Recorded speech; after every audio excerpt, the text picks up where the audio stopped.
Hey everybody, I am here with the woman of Proverbs. Hey. And we had a couple of topics we want to talk about, and I'm excited. I haven't seen you in what, two months? Yeah, it's been about 2 months. And it's time to get down to business of helping people grow, love, and their relationships. So we got a couple of topics we're going to cover, and let's go for our first one. Alrighty. So, we want me to read it? Fighting for your relationship. What does that mean? The reason I posted on my Facebook page today, when I woke up, it was on my mind because I hear people talk about fighting for their relationship all the time. And I just put it out there. I had to ask, what are you fighting? What are you fighting against? And I got a barrage of different answers. So what does that mean to you when you hear that?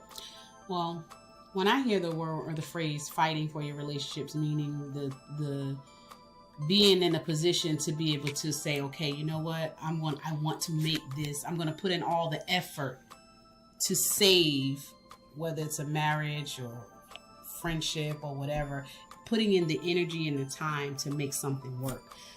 That's what I think. But how I see it displayed is something totally different, because I realize that some of the stuff that we call fighting for is not really. You shouldn't be really fighting for anything. You should be in a position to where you have already, as a couple, have decided, okay, you know what, we're going to put in the effort.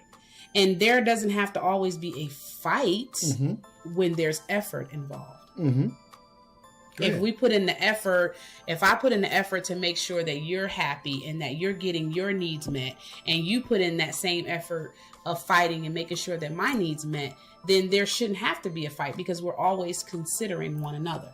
We're always considering what's best for our partner. Mm-hmm. But when you get to the point where you have to start fighting, sometimes that word fighting can wind up going in different directions.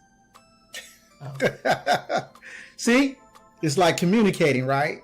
If you're working on your communication after you commit and they just don't get it, then they weren't communicators in the first place. And you decided, and this is what I think about fighting for your relationship, is that you're not really compatible with the person that you meet. You're going to make it happen. And that's the work part. That's the fighting part. Fighting your understanding of truth, that they're really not good to me or good for me. And fighting that I made another bad decision, embarrassment, fighting the idea that I might be alone. These are the things that you're fighting for. Fighting, working. And then the lady says, what do you do? She says she prays. How do you pray for your relationship? You're asking for someone else to change. Right. I don't get that part there. Right. Because you want God, your God, to change somebody else to fit for you. When ideally, you want them to already be in that point when you meet them. All this fighting thing, I seen distractions, fighting distractions. I can understand that. But all these tend to lead back to a personal lane. One person wanting something, like I said about women. When a woman meets a man and she gives herself the thumbs up, she goes all in to make sure that relationship works. I agree. And sometimes I don't think it's fair to her, because she's a victim of that very thing. I chose him, therefore this relationship is going to happen, even if it kills him. Wow. Really. Because if you commit too soon, you find out things later, and then you justify, or you pray for it, or you just live in denial that these things aren't working in your relationship. And you're responsible for it. So you have to be mindful at the beginning. I don't want this to be a fight. I don't want this to be work. I want this to be a journey that I have selected someone who's very capable of having the same values of love, the same understanding to their professional goals, and peace in their life. And if you don't have these anchors for that, it will be work. It will be a fight. And eventually you're going to lose. See, what they used to do is great grandma and grandpa, they didn't fight. They surrendered to their relationship.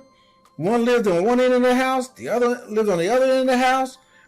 In the 70s or in the late 60s, they went out and made other families, but they stayed in the same house. And they'll pop around now and tell you they've been married for 50 years. They've been together in the same house for 50 years, but they had whole separate lives.